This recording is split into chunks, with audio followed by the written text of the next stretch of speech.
পাড়া প্রতিবেশীদের মধ্যেও দেখেছি যে যখন কেউ করোনায় মারা যায় তার বাবা যখন বাবা মারা যায় তার ছেলে তার বাবার লাশ রেখে পালাই যায়, বা ওই টোটাল ফ্যামিলি একবার অবরুদ্ধ হয়ে পড়ে যে লাশ ওইভাবে ঘরে পড়ে আছে। এরকমের অনেক ঘটনা দেখছি আমরা। কিন্তু আপনাদের সংগঠনেরই যারা স্বেচ্ছাসেবী আছে তারা এত ঝুঁকি নিয়ে জীবনের যাকে সে উদ্ধার করছে বা যে লাশ নিয়ে আসছে তার সাথে কিন্তু তার কোনো রক্তের সম্পর্ক নেই। তো এই যে একদিকে মানুষের ভিতরে ভয় ভীতি, আবার আপনার কর্মীদের ভিতরে একবারে স্বতঃস্ফূর্তভাবে যাইয়া লাশটা উদ্ধার করে নিয়ে আসছে, দাফন করছে, গোসল করছে করোনার ভয় ছাড়াই। আসলে এই যে তাদের ভিতরে একটা অনুপ্রেরণা বা তাদের ভিতরে যে একটা ঐশ্বরিক ক্ষমতা যেটা আমরা বলি, এটি কিভাবে আসলে সম্ভব? বিসমিল্লাহির রহমানির রহিম। আসলে তো মূল ব্যাপার ইসলামের শিক্ষাই তো এইটা। আল্লাহ পাক রব্বুল আলামিন কালামে পাকের মধ্যে ফরমান, ওয়াই উসিরুনা আলা আনফুসিহিম ওয়ালাউ কানা বিহিম খাসাসা। মুমিন তো নিজের ধ্বংসের মুহূর্ত অন্য ভাইকে প্রাধান্য দেয়, এটা আমাদের শিক্ষা। কাজে আমাদের ধ্বংসকে স্বীকার করেও আমার মুমিন ভাইকে উপকার করা, এটা ইসলাম আমাদেরকে শিক্ষা দিয়েছে। ইকরামুল মুসলিমিন, মুসলমানকে সাহায্য করা। ইসলাম তো শুধু মানবতার কল্যাণের জন্য আসে না, ইসলাম মাখলুকাতের কল্যাণের জন্য আসছে। জনাবে মুহাম্মদ রাসূলুল্লাহ সাল্লাল্লাহু আলাইহি ওয়াসাল্লাম বলছেন, তোমরা একটা গাছের জেতা ডাল অযৌক্তিক অযথা তোমরা ভেঙ্গো না, সে কষ্ট পাবে। তাহলে ইসলাম গাছের জন্য শান্তি। নবী আলাইহিস সালাতু কি বলছেন যে যেই জানোয়ারের উপরে বোঝা চাপানো হয় অতিরিক্ত বোঝা চাপিও না, জানোয়ার কষ্ট পায়। নবী আলাইহিস সালাতু কি বলছেন, ভোতা ছুরি দিয়ে জবেহ করো না, সে কষ্ট পায়। ওমর ইবনে খাত্তাব রাদিয়াল্লাহু বলছেন, আমার খেলাফতের আমলে ফোরাতের কোলেও যদি একটি কুকুর একটি উট না খেয়ে মারা যায়, আমি ওমরকে জবাব দিতে হবে। কাজেই মানবতার সেবার জন্য নিজের চেয়ে অন্যকে প্রাধান্য দেওয়ার এই শিক্ষার থেকেই অনুপ্রাণিত হয়ে উদ্বুদ্ধ হয়ে আমরা এই কাজগুলি করতেছি। আর একটা বিষয় যে হুজুর, এই জায়গাতে টোটাল দেশব্যাপী আপনার কাজ করে যে যারা কাজ করে এই সংখ্যা, অর্থাৎ স্বেচ্ছাসেবকের সংখ্যা কেমন এ পর্যন্ত তারা ও এদিকটা ঘুরে, ঠিক আছে। তো এই স্বেচ্ছাসেবক হিসেবে আপনাদের সংগঠনের বা স্বেচ্ছাসেবী সংগঠক হিসেবে কি পরিমাণ লোক কাজ করতে আছে টোটাল বাংলাদেশে, এবং এ পর্যন্ত তারা কতজনের দাফন কাফন সম্পন্ন করেছে? দেখেন, আমাদের স্বেচ্ছাসেবক সংগঠন, আমরা তো সবাই স্বেচ্ছাসেবী। ইসলামী আন্দোলনের যত নেতা কর্মী আছে আপনি বুঝতে পারেন তারা সবাই স্বেচ্ছাসেবী। এখন এদের সংখ্যা তো অনেক, তবে পোশাকদারি, আমরা যারা পোশাক পরে কাজ বাই রোটেশন, যেমন এই ভাই এই শিফটিতে কাজ করছে, অন্য ভাই এই শিফটিতে কাজ করছে, এর থেকে আপনি অনুমান করতে পারেন হাজার হাজার হিসেবে আমাদের কাজ করতেছে। আমাদের কাপন দাপন আপনারা দেখেছেন পেপার পত্রিকা, সব তো আসতেছে না, আর সব আমরা রেকর্ডও নেই না, কিন্তু আমাদের মোটামুটি অফিসিয়াল যে রেকর্ডগুলি আছে তাহলে প্রায় 2000-এর উপরে আমরা কাপন দাপন সম্পন্ন করেছি। এবং আমরা অক্সিজেন সিলিন্ডার প্রায় কয়েক হাজার মানুষকে আমরা অক্সিজেনের সেবা দিয়েছি। অনেক হাজার হাজার মানুষকে আমরা খাদ্য বিতরণ করেছি। হাজার হাজার লক্ষ মানুষকে আমরা বস্ত্রের ব্যবস্থা করেছি। আমরা প্রত্যেকটা রোগীর পাশে আপনার মাস্ক, স্যালাইন, অক্সিজেন, অক্সিমিটার, প্রয়োজনীয় যে সামগ্রীগুলি আছে সেগুলি পৌঁছাবার ব্যবস্থা করতেছি। তো এই যে ঝুঁকিপূর্ণ কাজ, এই ঝুঁকিপূর্ণ কাজ করতে গিয়ে আপনাদের সংগঠনের বা যারা স্বেচ্ছাসেবী আছে এরা মানে মারা যাওয়ার ঘটনা আছে কিনা? আল্লাহ পাকের শুকর, আলহামদুলিল্লাহ। মারা যাওয়া তো দূরের কথা, আজ পর্যন্ত যারা এই করোনা রোগীদের কাপন দাপন গোসলের ব্যবস্থা করছে, অক্সিজেনের ব্যবস্থা করছে, আমাদের কাছে একজনের জ্বর হওয়ার কোনো রিপোর্ট আসেনি, একজন আক্রান্ত হওয়ার কোনো রিপোর্ট এখন পর্যন্ত আসেনি। যে আমরা জানি যে 11 তারিখ থেকে একবারে সব কিছু ওপেন হচ্ছে, মাত্র 2টা জায়গা বর্তমানে বন্ধ রাখা হয়েছে। একটা হচ্ছে শিক্ষা প্রতিষ্ঠান, আর একটা হচ্ছে যেগুলো পর্যটন কেন্দ্র আছে যেমন কুয়াকাটা এইসব। আসলে এই মুহূর্তে আপনি মনে করেন কি যে খোলা উচিত এবং কেন উচিত? মানে শিক্ষা প্রতিষ্ঠান খোলা উচিত কারণ কি? আর গভর্নমেন্ট বলতেছে যদি আমরা শিক্ষা প্রতিষ্ঠান এই মুহূর্তে খুলে দেই বাচ্চারা করোনায় আক্রান্ত হবে না, কিন্তু যে বাচ্চা আরেক বাচ্চার সংস্পর্শে আসবে, টিচারের সংস্পর্শে আসবে, তারা একসময় ওই করোনার জার্ম বহন করে বাড়িতে যাবে এবং বাড়ির যারা বয়োজ্যেষ্ঠ যারা আছে তারা করোনায় আক্রান্ত হইতে পারে। এটি হচ্ছে গভর্নমেন্টের একটা যুক্তি। মানে এই যুক্তিরও ব্যাপারে একটু যদি বলেন। আমি মনে করি আসলে আন্তর্জাতিক চক্রান্ত এবং বাংলাদেশকে যারা ধ্বংস করতে চায় এটা তাদেরই পলিসি।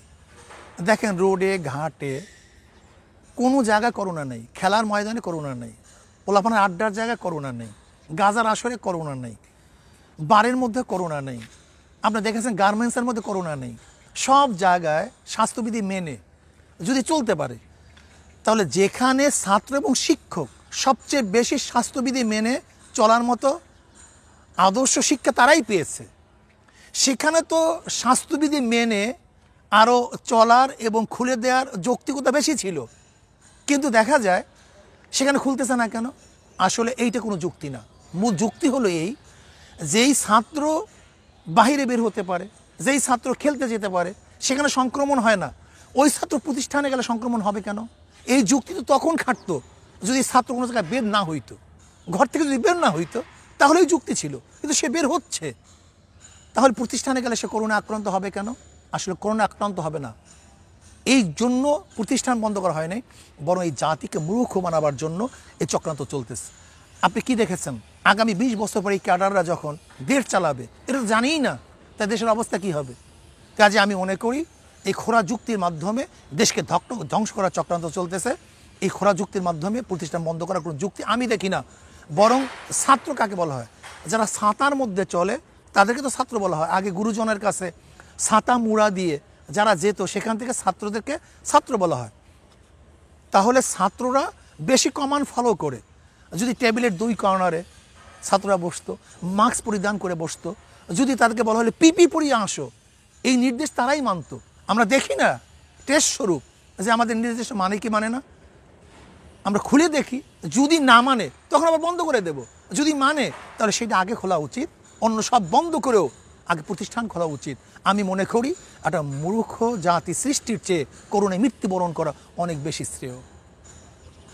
এবার হুজুর আর একটা বিষয় বলি যে আপনি তো এই প্রতিষ্ঠানের সাথে, এই প্রতিষ্ঠান আপনার বাবার প্রতিষ্ঠান, করা প্রতিষ্ঠান, এই প্রতিষ্ঠানের আসলে এই যে বন্ধের ফলে এই যে প্রায় 16-17 মাস প্রায় বন্ধ রইল, তো এইতে আসলে এই প্রতিষ্ঠানের শিক্ষার্থীরা কোন ধরনের ক্ষতির সম্মুখীন হবে? দেখেন আন্তর্জাতিক রিপোর্ট দেখেন, আন্তর্জাতিক রিপোর্টের মধ্যে প্রায় 2.5 কোটি শিক্ষার্থী আর তার প্রতিষ্ঠানে ফিরবে না। আমি মনে করি তাদের এই পরিসংখ্যান ঠিক না, বরং কোটি কোটি শিক্ষার্থী আর তারা প্রতিষ্ঠানে ফিরবে না। শুধু কি তাই, শিক্ষার্থীরা কর্মব্যস্ত হয়ে গেছে, হাজারো শিক্ষার্থীরা বই ছেড়ে দিয়েছে, হাজারো শিক্ষার্থীরা নেশাগ্রস্ত হয়েছে, হাজারো শিক্ষার্থীরা ধ্বংস হয়ে গেছে। কাজে আমি মনে করি শিক্ষা ব্যবস্থা বন্ধ করে দেশকে ধ্বংস করা হয়েছে, চরিত্রকে ধ্বংস করা হয়েছে, শিক্ষা ব্যবস্থাকে ধ্বংস করা হয়েছে, এই জাতিকে ধ্বংস করা হয়েছে।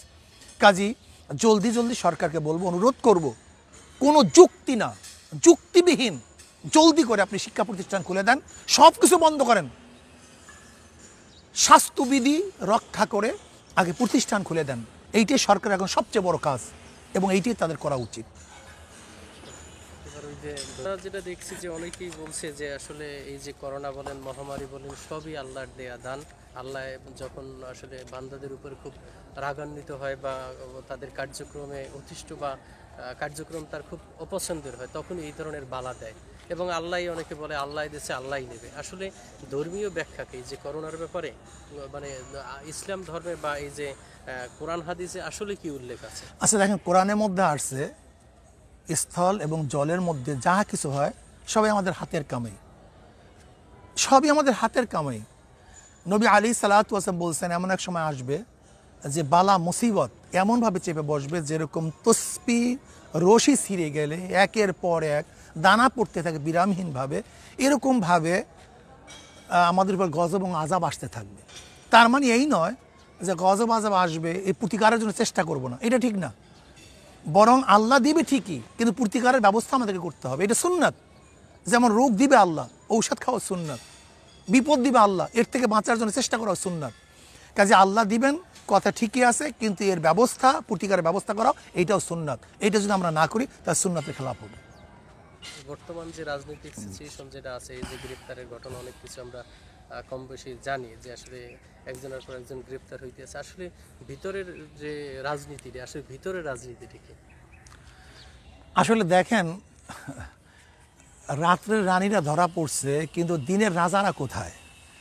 দিনের রাজাদের কারণেই রাত্রের রানীর সৃষ্টি হয়েছে। এটা তো বিশাল আর পলিচি, এটা চক্রান্ত। দেখেন, একবার যদি কারাপশনের মধ্যে কেউ ঢুকে যায়, বের হতে পারে না কেন? কারণ তাদের কাছে এমন কিছু সিন থাকে, এমন কিছু দুর্বলতা থাকে, সেখান থেকে বের হওয়ার সম্ভাবনা থাকে না।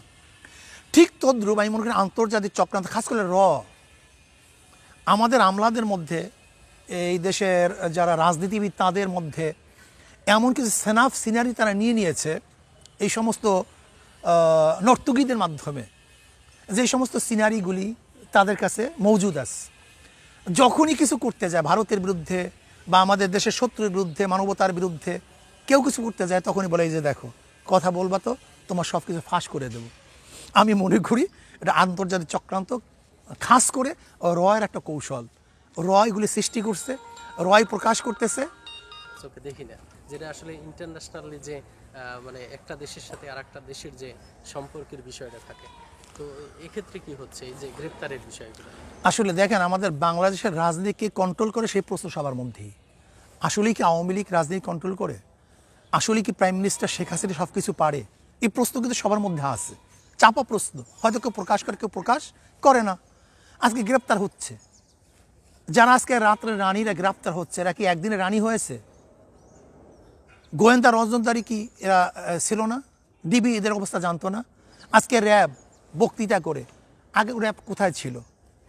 বাংলাদেশের এমন কি আছে যেটা আমাদের গোয়েন্দা সংস্থা যারা আছে তারা বের করতে পারে না?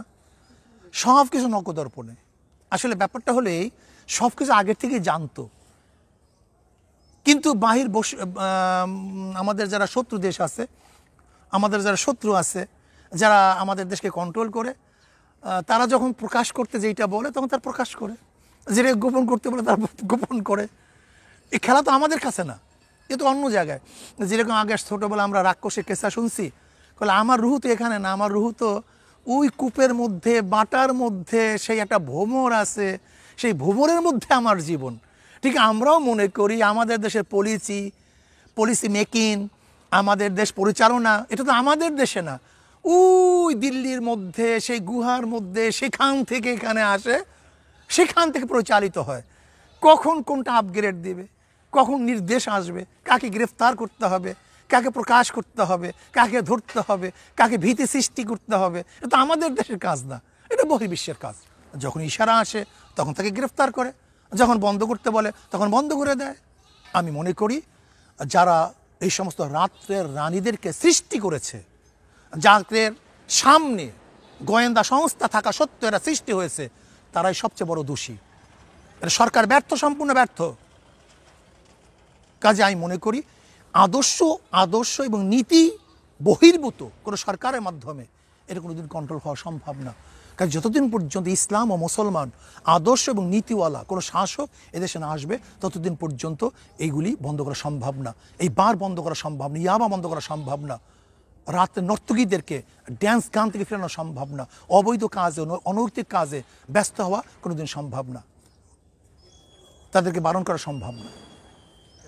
হুজুর, আপনি কি মনে করেন যে পিছনের বক্তব্যের সাথে আমাদের যে পায়রা সিকিউরিটির যে কাজ আপাতত বন্ধ আছে, বন্ধ বলছে ওটা গভীর সমুদ্র বন্দর করার মতো ওই রকমের ফিজিবিলিটি নাই, মানে যে গভীরতা থাকার যত টাকা তারা খরচ করছে সমস্ত টাকা তারা দিয়ে দেখ, কারণ নিশ্চয়ই তারা টেস্ট করছে, তারা নাব্যতা দেখছে, সব কিছু মেজারমেন্ট করছে। সব কিছু মেজারমেন্ট করার পরে আজকে তারা কেন বলবে যেখানে হবে না? তা হাজার হাজার কোটি কোটি টাকা খরচ করছে। কাদের টাকা খরচ করছে? আমাদের জমি নষ্ট করছে। কাজে আমি মনে করি যাদের পলিসির কারণে, আজকে যাদের ষড়যন্ত্রের কারণে গভীর বন্দর হচ্ছে না, এই সমস্ত দায় দায়িত্ব তাদের। কাজে আমাদের টাকা ফেরত দেওয়া হোক, আমাদের জমি আগের মতো করে দেওয়া হোক। অনেক অনেক সময় দিচ্ছেন, ধন্যবাদ।